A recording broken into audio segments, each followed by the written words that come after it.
Khalid Azizi got ku dibe emrefen khweli navswe derek bichin u asteke dina yekkirtine bidin suya. Ragi handina dervei velata hizba demokrat, sheva shemi liser yekshemi panzdehe shibate, kombuneke siyasi, bo Khalid Azizi berdevke hizba demokrat a Kurdistan Irane liser tora chivakia xte lidar hist. Khalid Azizi li kombune de ditingeh u aviren hizba demokrat li serpirsen siyasi yeni rojeva Iran u Kurdistane anine berbas u li besheke dina kombune de bersiva pirsyar u balkeshandien beshtaranda. Besha bingehina gotara rezdar Khalid Azizi li rojnameya Kurdistane de hatiye belav kirin.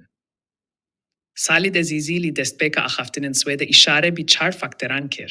Kuli diari kirin a Irana pasheroje de rola bingehin hene. U ev 4 faktor ji.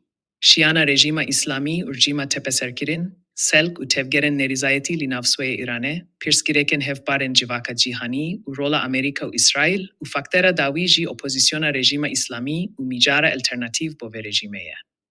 Berdevke, Hizba Demokrat pishti shirovekirin awan 4 faktoran, ishare bi siyaseten Hizba Demokrat kir u ragihand. Hizba Demokrat her tim li serve baveriye buye ku evshelke Iraneye, ku dibe charenivisa ve rejime diari bike. Una beshelk chavrebin ku keude kenge erishe bike ser rejime. Pirseve ku hemli Kurdistan u hemli beshen din in Irane jive konakse derbas bibin.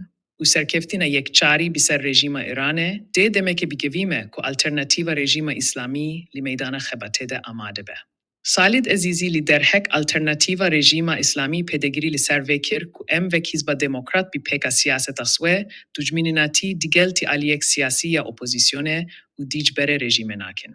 Meditinge hu siyaset aswe ya juda heye u pishtevani li maf u siyaseten swe dikin. Babeta bingehin u stratejik eve kuli hember her revsheke em vek Kurd u vek hizba demokrat dibe maf berwer bin u li Irana pasheroje de li pey maf u daxwazien swe bikevin. Khalid Azizi li derhek hevkhabati digel neteven dinen Irane bi diji rejima Islame deragihand.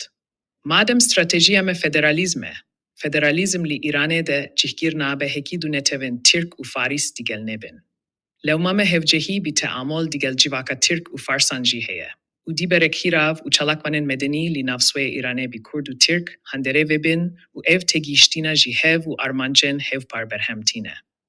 Loma pedegiri li ser hevjehia hevkhabati u vekhevi hem li nav hezen siyasi en Kurd u civaka Kurdistane u hem li asta seranseri dedikim.